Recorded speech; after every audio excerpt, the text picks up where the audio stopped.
Hello everyone, welcome to my channel. I hope everyone is having a wonderful day. Before starting the video, go ahead and hit the subscribe button. And give this video a like up. 10 times Vulcans were Star Trek villains.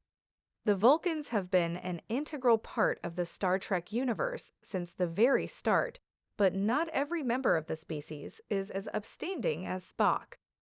The Vulcans have been a core part of the Federation from the very beginning, but they've not always been a positive influence as these Vulcan Star Trek villains demonstrate. The Vulcans were the first alien species created by Gene Roddenberry for Star Trek and were immortalized by Leonard Nimoy's Spock. There have been several notable Vulcans across the whole franchise, from Sub-Commander T'Pol, Jolene Blalock in Star Trek Enterprise to Provisional Lieutenant T'Lyn, Gabrielle Ruiz in Star Trek Lower Decks. No matter how fraught relations were between T'Pol and Captain Jonathan Archer, Scott Bakula, she was always on the side of good. The same can't be said of Star Trek's evil Vulcans, who often act out of a fanatical devotion to Vulcan logic or their own difficulties in suppressing their emotions.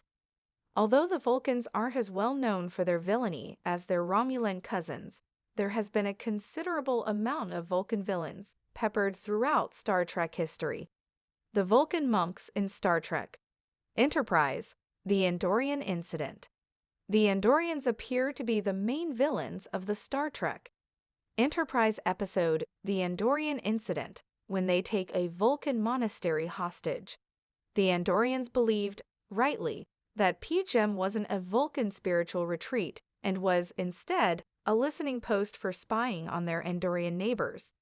By the end of the episode, Captain Jonathan Archer, Scott Bakula, is briefly held at gunpoint by an initiate in a desperate attempt to prevent the information from leaking out. It was an early indicator that the Vulcans in Star Trek Enterprise weren't as squeaky clean as their 23rd and 24th century counterparts. Tellurus in Star Trek Enterprise Fusion. In the Star Trek Enterprise episode Fusion, Tellurus, Enrique Murciano assaulted T'Pol when he continued an invasive mind meld without her consent. At this point in Star Trek history, mind melding was taboo in Vulcan society, which meant that Tellurus had not been properly educated in the procedure. Tellurus' invasive psychological abuse of T'Pol led to him being forcibly ejected from the Enterprise NX-01 after he lost control of his emotions and violently attacked Captain Archer. T'Pol also contracted Panar syndrome from this procedure, but due to the taboo around mind melds in Vulcan society, it took a long time for her condition to be cured. Administrator Velas in Star Trek Enterprise, Awakening, and Kershera.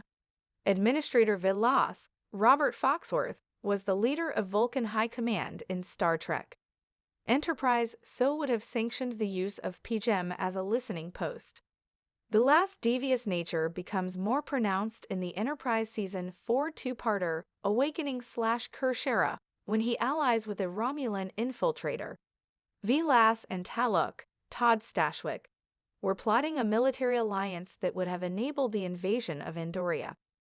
However, Velas was willing to sell his own people down the river, agreeing to have Vulcan pass into the Romulan Star Empire's rule, just so he could defeat his old enemies, the Andorians. Thankfully, Archer, T'Pol, and a younger version of Star Trek, TOS T'Pa, Kara Zediker. Thanks for watching.